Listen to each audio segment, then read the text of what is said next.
sighted in Queens. Closing in now.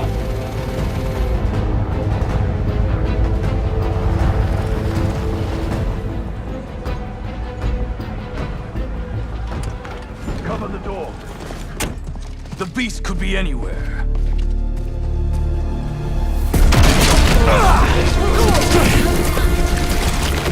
You have no idea. Spider-Man! This whole lizard hunt ends now! When Marvel's Spider-Man first came out on PS4, I was genuinely surprised by the insane quality of the experience. The combat was fun, the web swinging was pitch perfect, and the narrative was so good it quickly topped my list of Spider-Man stories I've consumed. While it didn't reach the same highs, I felt similarly about Miles Morales. Insomniac was clearly flexing their technical abilities with that game, from the seamless loading to the near endless graphical customization options available. Miles Morales felt like it was a small taste of what was to come, and boy was it. Marvel's Spider-Man 2 is one of those sequels we rarely get to see in the gaming industry nowadays. A sequel where none of the fundamentals were changed, but the developers took everything that was great about the first game and refined it while also adding on to the systems in place. Spider-Man 2 is everything I could have hoped for, and more with a sequel, and truly deserves every good thing said about it. No story spoilers ahead. At the heart of any Spider-Man story is the person behind the mask, or in this game's case, people.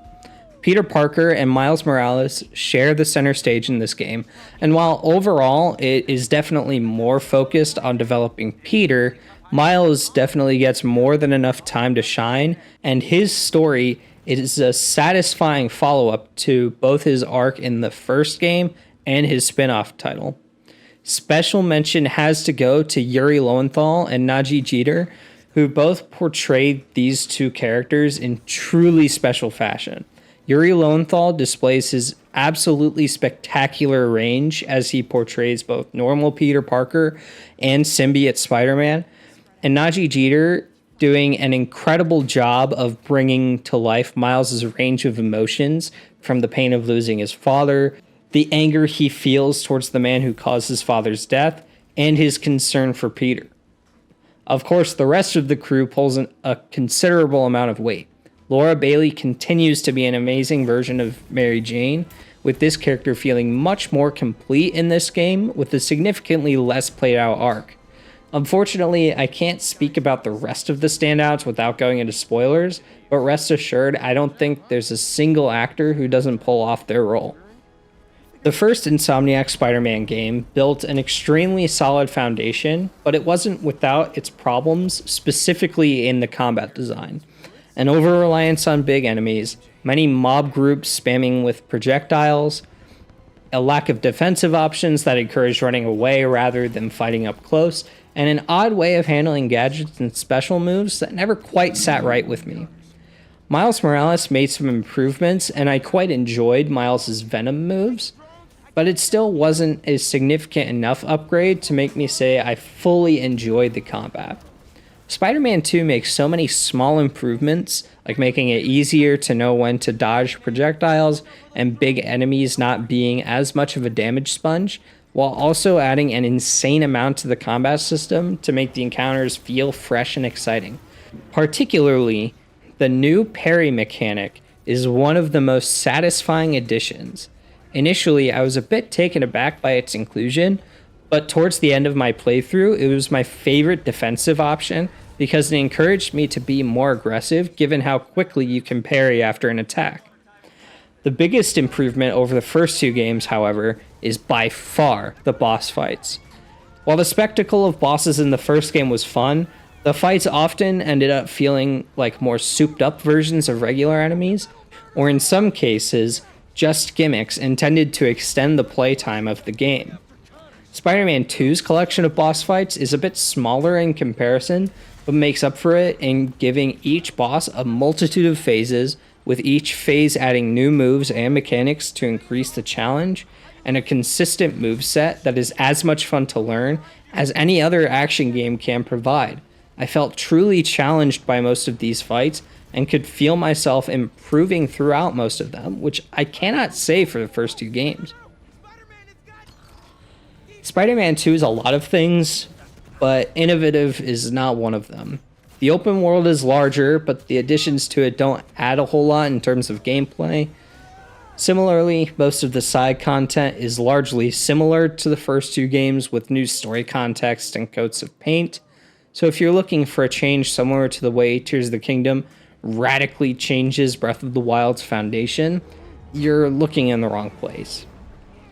Of course, this isn't inherently a bad thing. The side content is generally fun and unintrusive, and it feels fun to use the side content to take a break from the emotionally weighty main narrative. Insomniac continues to prove they are one of the best developers when it comes to traversal in video games. The web swinging is back in full force, and just like the first game, I found myself sometimes just swinging around with no objective just because it's that fun. The addition of the gliding mechanic adds another layer that's fun to play around with, tapping into a style of play not dissimilar to Mario's cape power-up. I don't think I used the fast travel mechanic in this game a single time because it's just that fun to traverse in this game. Something I think is an achievement given the size of the map and the fact that most games have fast travel specifically because they struggle with traversal. Insomniac continues to prove their extremely hot streak with Spider-Man 2, and I cannot wait for Wolverine and whatever they have next.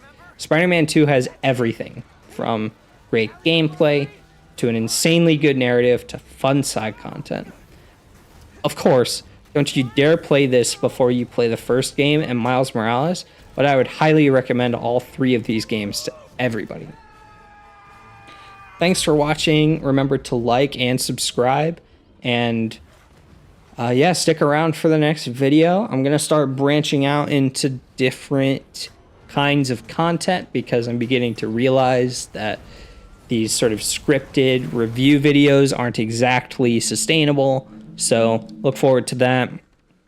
And yeah. It's good, Pete.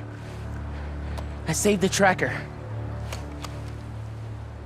Let's go, man, before he gets too far. No. He's mine. You sure? He's got big teeth. So do I. He's not normally like that, right? No. He's never like that.